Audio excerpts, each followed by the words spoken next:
오늘 제목이 로마 교회 관로에서 천주교는 이단인가입니다. 굉장히 좀 민감한 그런 문제라고 할 수 있는데, 여기에 대해서 질문들은 많이 하지만 대부분의 우리 목회자들도 여기에 대해서 분명한 답을 잘 안 하고 그냥 지나가는 것이 아닌가 이렇게 생각합니다. 그런데 제가 좀 무식하면 용감하다고 좀 용감하게 이 로마 교회, 천주교에 대해서 오늘 한번 이야기를 해보려고 합니다. 천주교를 이제 그쪽에서는 로마 가톨릭교라 그럽니다. 로마 가톨릭교라 그러는데 저는 이 로마 가톨릭교회라고 부르는 거는 좀 얼빠진 짓이다, 어리석은 일이다 이렇게 생각을 합니다. 왜 그러냐면 가톨릭이라는 말이 보편적이라는 말인데, 이 가톨릭 교회라 그러면 사실 모든 교회, 하나님의 교회, 예수 그리스도의 모든 교회가 가톨릭 교회입니다. 그런데 로마 교회를 가톨릭 교회라고 불러버리면 로마 교회가 아닌 우리 개신교원은 가톨릭 교회가 아니라고 우리 스스로 고백하고 있는 그런 결과가 되어버리지 않는가, 그런 생각이 들거든요. 그래서 자기들은, 그러니까 천주교회 측에서는 자기들을 로마 가톨릭 교회라고 부르더라도 우리는 그들에 대해서 가톨릭이라는 말을 불러주면 안 된다라는 생각을 합니다. 그들이 가톨릭이라면 우리는 가톨릭이 아니기 쉬우니까. 그래서 원래 이름이 뭔가 하면은 로마교입니다. 로만 처치. 그래서 우리 장로교의 조상인 칼빈은 천주교를 로만 처치, 로마교회라고 불렀습니다. 그래서 로마교회라고 우리도 부르고, 또 우리 한국에서는 이거를 천주교로 많이 이야기하고 있으니까 관로해서 천주교 이렇게 부르면 좋겠다. 천주교라고 하든지 로마 교회라고 부르는 것이 좋지 않겠는가. 뭐 어쩔 수 없이 이제 그쪽에 있는 분들하고 만나서 진지한 대화를 나누어야 될 경우는 뭐 서로 이제 존중한다는 의미에서 뭐 불가피하게 로마 가톨릭이라는 말을 사용하더라도, 그 외의 경우에 우리끼리 있을 때에는 그냥 로마 교회라고 하는 것이 우리의 자존심도 지키고 우리의 전통도 지키는 그런 일이 되지 않을까 생각합니다. 자, 그래서 이제 이 로마 교회, 그들이 말하는 로마 가톨릭 교회가 이단인가 라는 문제를 오늘 한 시간 동안 함께 생각해 보고자 합니다. 한 6가지 장으로 나누어서 차례대로 하려고 합니다. 우리 프린터물에 있으니까 프린터를 보면서 제가 어떤 경우는 그대로 읽어가면서 설명을 드리도록 하겠습니다. 맨 첫 번째, 2014년 예장 통합총회에 보고된 로마 교회 이단성에 관한 보고서가 있습니다. 지금부터 8년 전인데, 8년 전에 바로 이런 질문이 있었어요.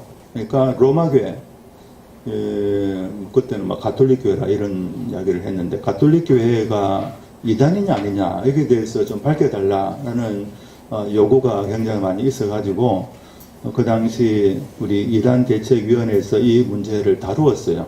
다룬 그 결론이 그 보고서 중에서 마지막 결론을 제가 발췌를 한 것이 밑에 들어 있습니다. 제가 그대로 한번 읽어보겠습니다. 그렇다면 로마 교회는 이단인가? 이 질문에 대해 교리적으로 답한다면 로마 교회에는 이단적인 요소가 있다고 할 수 있다. 개혁자들이 개혁하려고 했던 부패하고 이단적이었던 로마 교회가 현실적으로 남아있기 때문이다. 칼빈은 그의 기독교 강요에서 로마 교황은 배교자요 이단 무리의 수장으로 묘사하고 있다. 그러나 로마 교회가 반사회적이라거나 반윤리적인 다른 이단 집단과 같다고 하기에도 무리가 있다. 그러므로 로마 교회는 우리와 다른 전통을 고수하는 교회로 보아야 할 것이다. 이게 우리 8년 전 우리 통합처, 우리 대부분 이제 통합처 목사님들이신데 지금 우리 통합처의 입장을 8년 전에 이렇게 정리를 했습니다. 이단 대책위원회, 총회 이단 대책위원회에서 이렇게 했는데 저도 그 당시에 저도 이거를 이제 뭐 보았지만은 개인적으로는 별로 썩 마음에 들지 않았습니다. 이 자체적으로도 굉장히 애매한 그런 이제 결론을 내어놓은 것이죠. 그러니까 간단히 요약하면은 로마 교회는 이단적인 요소가 있다. 그러나 흔히 말하는 이단 집단과는 다르다. 그래서 우리 입장은 우리 개신교, 우리 장로교와는 전통을 좀 달리하지만 다른 전통을 고수하는 교회로 봐야 된다. 이렇게 결론을 마지막 결론을 이렇게 내렸어요. 이 말은 천주교를 이단이라고 하면은 안 돼. 이단적인 요소는 있지만 이단은 아니다. 이렇게 봐야 되겠죠. 내용이. 근데 이런 결론을 내렸는데 우리 교단 안에 이제 굉장히 많은 사람들이 이 결론에 대해서 받아들이지 못한 것 같아요. 그래서 계속해서 보면은 이 천주교에 대해서 문제의식을 가지고 이단이라고 하는 사람들도 있고 또 아니다고 하는 사람들도 있고 뭐 계속 지금 좀 혼재된 이런 상황에 현재도 있습니다. 그래서 우리는 우리 원신학대고 아카데미에서는 이 부분에 대해서 좀 정리를 하는 것이 필요하지 않겠나 하는 생각, 그리고 우리 회원들 가운데서 이런 질문들도 하시기 때문에 제가 이번에 이것을 가지고 나왔습니다. 그다음 두 번째 그러면 이제 알아보겠는데, 두 번째는 우리 장로교회의 정체성은, 장로 정체성이 뭐냐 그러면 이제 대표적인 한 사람 칼빈의 그 신학 사상이라고 할 수 있습니다. 그러면 이 칼빈은 로마 교회를 어떻게 보았는가, 이것을 한번 살펴보겠습니다. 이 8년 전 우리 이단 대책위원회 보고서에도 이게 나와 있습니다만은 이걸 조금 더 자세히 한번 살펴봅니다. 칼빈의 견해 첫 번째, 칼빈은 교회의 연합과 일치를 강조한 사람인데 왜 로마 교회를 떠났는가? 이게 굉장히 중요한 질문입니다. 요즘 그 에큐메니칼 운동, 교회 일치 운동이 굉장히 많이 이제 대세로 수십 년 전부터 우리 한국 교회에도 영향을 미치고 있고, 특히 이 에큐메니칼 운동, 에큐메 운동의 상징적인 단체가 이제 WCC 그리고 NCCK인데 우리 통합측이 그 가운데서 굉장히 좀 NCCK에서는 주도적인 역할을 하고 있고 WCC 안에서도 좀 굉장히 중요한 그런 역할을 우리 통합측이 하고 있습니다. 근데 이 에큐메니칼 운동 또는 교회 일치 운동 속에는 여기 보면은 이제 뭐 여러 가지 해석의 여지는 있지만 상당히 많은 그 전문가들이 말하기를 궁극적으로 에큐메니칼 운동은 이 로마 교회와의 일치로 가고 있다. 이렇게 진단을 하고 있고 하는데, 뭐 제가 볼 때는 상당히 맞는 말이라고 생각을 합니다. 자, 그런 의미에서 그 에큐메니칼 운동 하시는 분들이 이제 항상 내거는 것이 우리 장로교의 조상인 칼빈 선생을 본받자. 칼빈 선생은 에큐메니칼리스트다. 교회 연합 운동을 철저하게 그 추구하는 그런 분이 있지 않느냐, 이런 이야기를 하거든요. 그래서 그거는 이제 일단 수긍할 수밖에 없죠. 실제로 칼빈은 교회 일치 운동을 열심히 하셨으니까. 자, 그런데 문제는 그렇게 교회 일치 운동, 교회 연합과 일치를 강조했는데도 불구하고 칼빈은 결국은 로마 교회를 떠났지 않습니까? 왜 떠났는가? 이런 질문을 안 할 수가 없죠. 여기 이제 교회 기독교 강요에 있는 내용을 제가 여러 군데 발췌를 해서 썼습니다만 이걸 뭐 다 이렇게 할 필요는 없고, 요거는 나중에 끝나고 나서 집에 가서 사실 읽어보시면 되겠고, 그 제목들만, 소제목만 제가 읽어드리겠습니다. 첫째로 로마 교회가 참된 교회가 아니라고 판단했기 때문이다. 예. 이 칼빈은 참된 교회가 뭔가, 특히 이제 우리가 잘 알다시피 참된 교회의 표지로서 하나님의 말씀이 선포되어야 되고, 그 다음에 성례는 이제 세례와 성찬인데, 이 성례가 올바로 집전되어야 된다. 그렇게 말했습니다. 이것이 제대로 안 돼 있으면 그것은 참된 교회가 아니다고 보았습니다. 이 기준에 따라서 칼빈이 생각할 때 그 당시 16세기지 않습니까?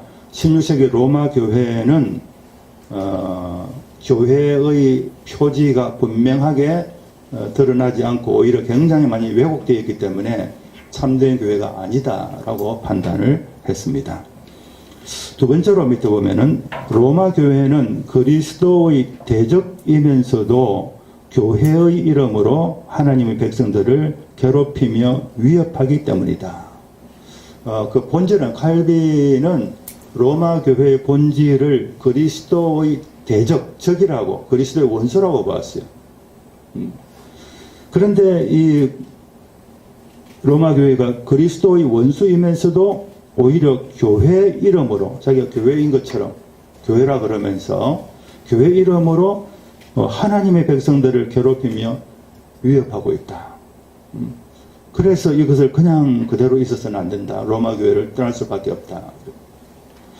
다음 세 번째는 같은 말이 되겠지만 진리, 곧 그리스도에게 가기 위해서다. 우리가 진리를 위해서, 진리 자체이신 그리스도에게로 우리가 가야 되지 않느냐. 교회는 그리스도의 신부인데 신랑이신 그리스도에게로 가야 되지 않느냐. 그리스도에 가기 위해서는 로마 교회를 떠날 수밖에 없다. 이렇게 말한 겁니다. 그 부분 한번 읽어보겠습니다. 로마 교회를 떠난 유일한 원인은 진리를 순수하게 고백하는 것을 그들이 절대로 용인할 수 없기 때문이며, 이 그들이라는 것은 로마 교회 측을 말합니다. 그 외의 다른 원인은 없다. 우리가 그리스도에게 가기 위해서 그들에게서 떨어지지 않을 수 없다. 교회 연합과 일치를 강조한 칼빈이 그럼에도 불구하고 로마 교회를 떠날 수밖에 없었던 이유가 바로 이것이라는 것이죠. 자, 그 다음 2페이지로 넘어가겠습니다.